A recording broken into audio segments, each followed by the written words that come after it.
किसी भी देश की इकोनॉमिक ग्रोथ उसके ट्रेड पे निर्भर करती है और ट्रेड में भी सबसे ज्यादा एक्सपोर्ट पे। जिस देश का एक्सपोर्ट ज्यादा होता है वो देश बहुत तेजी से ग्रो करता है। भारत के ट्रेड की बात करें तो भारत हमेशा से इंपोर्ट ज्यादा करता है, मतलब सामान ज्यादा खरीदता है, ना कि ज्यादा एक्सपोर्ट करता है, बेचता है। भारत का ट्रेड हमेशा से डेफिसिट में रहा है, सरप्लस में कभी देखने को नहीं मिलता है। पर भारत अब अपने एक्सपोर्ट को बढ़ाने में लगा हुआ है जिससे उसका ट्रेड डेफिसिट कम हो सके। पर 2016 से अप्रैल 2020 तक भारत का एक्सपोर्ट एक ही रेंज में घूम रहा है, मतलब 20 से 25 बिलियन डॉलर ही भारत हर मंथ एक्सपोर्ट कर रहा था। पर जब से कोरोना पैंडेमिक कम हुआ है, भारत का एक्सपोर्ट बहुत तेजी से बढ़ा है। भारत एक्सपोर्ट पे न्यू रिकॉर्ड बनाया जा रहा है। भारत ने इस फाइनेंशियल ईयर के सेकंड क्वार्टर में 100 बिलियन डॉलर से ज्यादा का मर्चेंडाइज एक्सपोर्ट किया है, जो भारत के इतिहास में किसी भी क्वार्टर में अब तक का सबसे ज्यादा एक्सपोर्ट है। इसके अलावा भारत ने इस साल 400 बिलियन डॉलर से ज्यादा का एक्सपोर्ट का टारगेट सेट किया है। तो नमस्कार दोस्तों, स्वागत करते हैं आपका चार्जिंग पॉइंट हिंदी में। दोस्तों, आज के इस वीडियो में हम बात करेंगे कि किन कारणों की वजह से भारत का एक्सपोर्ट बढ़ रहा है, इससे भारत की अर्थव्यवस्था को क्या फायदा होगा और फ्यूचर में भारत कैसे अपने एक्सपोर्ट को और बढ़ा सकता है। तो जुड़े रहिए आप इस वीडियो के साथ। भारत के ministry of commerce and industry ने बताया है कि भारत ने इस फाइनेंशियल ईयर 2021-22 के सेकंड क्वार्टर, मतलब कि जुलाई अगस्त सितंबर क्वार्टर में 101.89 बिलियन डॉलर का मर्चेंडाइज एक्सपोर्ट किया। इसमें सर्विस सेक्टर को इंक्लूड नहीं किया गया, सिर्फ टेंजिबल प्रोडक्ट, मतलब जिन प्रोडक्ट को हम छू सकते हैं उसके बारे में बताया गया। भारत ने जुलाई 2021 में 35 बिलियन डॉलर का मर्चेंडाइज एक्सपोर्ट किया था, अगस्त में 33 बिलियन डॉलर का एक्सपोर्ट किया था और सितंबर में 33 बिलियन डॉलर का एक्सपोर्ट किया था। तीनों महीनों के एक्सपोर्ट को मिला दे तो भारत ने जुलाई अगस्त सितंबर में 101.89 बिलियन डॉलर का मर्चेंडाइज एक्सपोर्ट किया है। इससे पहले वाले क्वार्टर, मतलब कि अप्रैल में जून वाले क्वार्टर में भारत ने 96 बिलियन डॉलर का मर्चेंडाइज एक्सपोर्ट किया था। इस फाइनेंशियल ईयर के शुरुआत के 6 महीने अप्रैल, मई, जून, जुलाई, अगस्त, सितंबर में भारत का मर्चेंडाइज एक्सपोर्ट 197 बिलियन डॉलर को क्रॉस कर गया है। भारत ने कभी भी 6 महीनों में इतना एक्सपोर्ट नहीं किया था जितना इस फाइनेंशियल ईयर के शुरुआत के 6 महीनों में किया। पिछले साल से कंपेयर करें तो 2020 के शुरुआत के 6 महीनों में भारत का एक्सपोर्ट सिर्फ 125 बिलियन डॉलर था। वहीं 2021 के शुरुआत के 6 महीनों में भारत का एक्सपोर्ट 197 बिलियन डॉलर है। पिछले साल के मुकाबले एक्सपोर्ट में 56% की जंप देखने को मिली है। पर पिछले साल पैंडेमिक था तो कंपेयर करना सही नहीं होगा। पर अगर हम पोस्ट पैंडेमिक ईयर, मतलब कि 2019 से कंपेयर करें तो 2019 के शुरुआत के 6 महीनों में भारत का एक्सपोर्ट 159 बिलियन डॉलर था। वहीं 2021 के शुरुआत के 6 महीनों में भारत का एक्सपोर्ट 197 बिलियन डॉलर है। 2019 के मुकाबले एक्सपोर्ट में 23% की जंप देखने को मिली है। पर अगर हम भारत का ट्रेड ध्यान से देखें तो भारत का एक्सपोर्ट के साथ साथ इंपोर्ट भी बढ़ा है। 2019 के शुरुआत के 6 महीनों में भारत का इंपोर्ट 248 बिलियन डॉलर था। 2020 में पैंडेमिक के चलते भारत का इंपोर्ट कम होकर 151 बिलियन डॉलर पे आ गया था। पर 2021 के शुरुआत के 6 महीनों में भारत का इंपोर्ट 275 बिलियन डॉलर हो गया है। 2020 के मुकाबले 82% की ग्रोथ देखने को मिली है।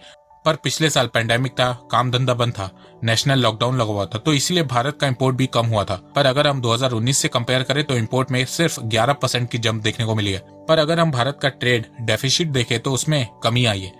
2019 में शुरुआत के 6 महीनों में भारत का ट्रेड डेफिसिट 88 बिलियन डॉलर था। 2021 में ये गिर के 78 बिलियन डॉलर पे आ गया है। तो इससे एक बात साफ समझ में आ रही है कि भारत का इंपोर्ट तो बढ़ रहा है, पर उससे तेजी से भारत का एक्सपोर्ट बढ़ रहा है, जो कि बहुत अच्छी बात है। भारत का इंपोर्ट इस साल इसलिए इतना बढ़ गया है क्योंकि पिछले साल के मुकाबले भारत इस साल ज्यादा पेट्रोलियम और गोल्ड इंपोर्ट कर रहा है। पेट्रोलियम तो उतना ही इंपोर्ट कर रहा है, बस क्रूड ऑयल की प्राइस इंटरनेशनल मार्केट में बढ़ गई है, तो इसीलिए भारत का इंपोर्ट बिल भी बढ़ गया है। पर गोल्ड भारत इस साल बहुत ज्यादा इंपोर्ट कर रहा है। सिर्फ सितंबर महीने में भारत के गोल्ड इंपोर्ट में 750% की जंप देखने को मिली है। अगर हम भारत के ट्रेड में पेट्रोलियम को हटा दे तो 2021 के शुरुआत के 6 महीनों में भारत का एक्सपोर्ट 197 बिलियन डॉलर से गिर के 169 बिलियन डॉलर पे आ जाएगा। एक्सपोर्ट में 28 बिलियन डॉलर की कमी आएगी क्योंकि भारत क्रूड ऑयल को रिफाइन करके बहुत से पेट्रोलियम प्रोडक्ट एक्सपोर्ट करता है। इंपोर्ट की बात करें तो भारत का इंपोर्ट 278 बिलियन डॉलर से गिर के 202 बिलियन डॉलर पे आ जाएगा। इंपोर्ट में 76 बिलियन डॉलर की कमी आएगी। और अगर आप ट्रेड डेफिसिट देखेंगे तो ट्रेड डेफिसिट 78 बिलियन डॉलर से गिर के 33 बिलियन डॉलर पे आ जाएगा। तो ये फिगर बताने का मेरा मतलब ये है कि भारत का इंपोर्ट इस समय पेट्रोलियम के कारण ज्यादा बढ़ रहा है क्योंकि इंटरनेशनल मार्केट में क्रूड ऑयल की प्राइस बढ़ रही है। 2019 में क्रूड ऑयल की प्राइस इंटरनेशनल मार्केट में $50 पर बैरल थी, आज $80 पर बैरल हो गई है। अगर क्रूड ऑयल की प्राइस इंटरनेशनल मार्केट में कम होती है तो भारत का इंपोर्ट बिल भी अपने आप कम हो जाएगा। अगर क्रूड ऑयल की प्राइस बढ़ेगी तो भारत का इंपोर्ट बिल भी बढ़ेगा। क्योंकि भारत 80% क्रूड ऑयल इंपोर्ट करता है। फ्यूचर की बात करें तो भारत ने अभी इस समय जितने भी एक्सपोर्ट में रिकॉर्ड बनाए हैं, आने वाले समय में भारत अपना ही रिकॉर्ड खुद तोड़ेगा। वो इसलिए क्योंकि भारत ने इस साल $400 बिलियन का मर्चेंडाइज एक्सपोर्ट का टारगेट सेट किया है। 2023 से हर साल भारत ने $500 बिलियन का मर्चेंडाइज एक्सपोर्ट का टारगेट सेट किया है और 2027 से हर साल भारत ने $1 ट्रिलियन का मर्चेंडाइज एक्सपोर्ट का टारगेट सेट किया है। भारत के एक्सपोर्ट बढ़ने के पीछे मल्टीपल रीजन है। पहला रीजन तो कोविड पैंडेमिक है। कोविड पैंडेमिक ने ग्लोबल सप्लाई चेन में बहुत बुरा इंपैक्ट डाला है। दुनिया भर की कंपनीज चाइना पे डिपेंडेंट थी, पर पैंडेमिक के बाद बहुत सी कंपनीज ने अपना मैन्युफैक्चरिंग प्लांट भारत में शिफ्ट किया है। इसके अलावा कुछ कंपनीज फ्यूचर में अपना मैन्युफैक्चरिंग प्लांट भारत में शिफ्ट करने वाली है, जिससे चाइना से उनकी डिपेंडेंसी कम हो सके। इसके अलावा भारत सरकार ने 13 सेक्टर में PLI production linked incentive scheme launch की है, जिसका फायदा भारत को खूब मिल रहा है। जो कंपनीज चाइना से शिफ्ट होना चाह रही थी वो PLI स्कीम के चलते भारत आने लगी हैं। फ्यूचर में भी बहुत सी कंपनीज इस स्कीम के चलते भारत में आएंगी।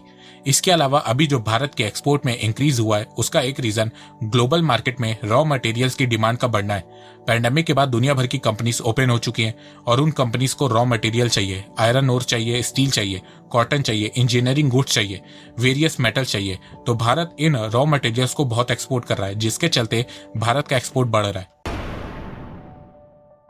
देखो, सबसे पहले भारत को ग्लोबल कंपनीज को अट्रैक्ट करना होगा। कोरोना वायरस के चलते चाइना पूरी दुनिया में बदनाम हो गया है। धीरे धीरे दुनिया भर की कंपनीज चाइना से अपना मैन्युफैक्चरिंग प्लांट शिफ्ट कर रही हैं और उनके सामने भारत एक ऑप्शन है। तो यहाँ पे भारत को इस सिचुएशन का फायदा उठाना होगा। जितना हो सके चाइना से शिफ्ट होने वाला बिजनेस कैप्चर करना होगा। इससे भारत का एक्सपोर्ट बढ़ेगा और साथ में इकॉनमी भी। जो अमेरिकन और यूरोपियन कंपनीज चाइना से शिफ्ट होने जा रही हैं उससे भारत सरकार को बात करनी चाहिए। उन्हें टैक्स रिलीफ देना चाहिए, ऑफर देना चाहिए, जिससे ज्यादा से ज्यादा कंपनीज भारत में आ सके और फिर इससे एम्प्लॉयमेंट भी जनरेट हो सके। इसके अलावा अभी जो चाइना में पावर कट देखने को मिल रहा है उस सिचुएशन का फायदा भी भारत को उठाना चाहिए। भारत सरकार को बड़े लेवल पे लोकल प्रोडक्ट्स को प्रमोट करना स्टार्ट कर देना चाहिए और भारतीयों को एक दूसरे को लोकल प्रोडक्ट्स के बारे में बताना चालू करना चाहिए। साथ में भारत सरकार को मेक इन इंडिया को और फैलाना स्टार्ट कर देना चाहिए। यंग जनरेशन के लिए इजी लोन फैसिलिटी देना चाहिए, जिससे देश में न्यू बिजनेस ओपन हो सके और इससे भारत का इंपोर्ट बिल कम हो सके। देश का पैसा देश में ही रहे और देश की कंपनीज को ही फायदा पहुंचे। देखो, भारत को जितना हो सके अपने मैन्युफैक्चरिंग सेक्टर को बढ़ाना होगा और मैन्युफैक्चरिंग सेक्टर में खास करके इलेक्ट्रॉनिक्स, एग्रीकल्चर, ऑटोमोबाइल्स और टेक्सटाइल सेक्टर पे ध्यान देना होगा। अगर भारत ने सिर्फ ये 4 सेक्टर पे ध्यान दे दिया तो भारत का एक्सपोर्ट बहुत तेजी से बढ़ना शुरू हो जाएगा। भारत आज भी बहुत ज्यादा इलेक्ट्रॉनिक प्रोडक्ट दूसरे देशों से इम्पोर्ट कर रहा है, तो भारत को अपने इलेक्ट्रॉनिक सेक्टर पे ध्यान देना होगा। इलेक्ट्रॉनिक मैन्युफैक्चरिंग को बढ़ाना होगा, जिससे भारत का इलेक्ट्रॉनिक इम्पोर्ट कम हो, साथ में भारत का इलेक्ट्रॉनिक एक्सपोर्ट इंक्रीज हो। इसके अलावा भारत को सेमीकंडक्टर पे भी ध्यान देना शुरू कर देना चाहिए, क्योंकि सेमीकंडक्टर फ्यूचर ऑयल है। तो भारत को जितना हो सके एक्सपोर्ट को बढ़ाने में ध्यान देना होगा। कंजप्शन बेस्ड इकोनॉमी से एक्सपोर्ट ड्रिवन इकोनॉमी बनना होगा और एक्सपोर्ट ड्रिवन इकोनॉमी बनने के लिए भारत को मैन्युफैक्चरिंग में ध्यान देना होगा। तो दोस्तों, मुझे लगता है कि अब आपको सब समझ में आ गया होगा। तो अगर आपको ये वीडियो पसंद आए तो आप इस वीडियो को लाइक कीजिए और अब आप मुझे सपोर्ट भी कर सकते हैं पेट्रियन और यूट्यूब में ज्वाइन बटन के थ्रू। एक बात मैं कहना चाहता हूँ, आप जितनी मेरी वीडियोस को शेयर करेंगे उतनी ही रीच मेरी बढ़ेगी और उतने ही लोग मेरे से जुड़ेंगे। तो वीडियो को शेयर करना, चैनल को सब्सक्राइब करना बिल्कुल भी मत भूलिएगा। मैं ऐसे ही एजुकेशनल वीडियोस लाता रहूंगा आप लोगों के लिए। तो अभी तक के लिए बस इतना ही। धन्यवाद। जय हिंद, जय भारत।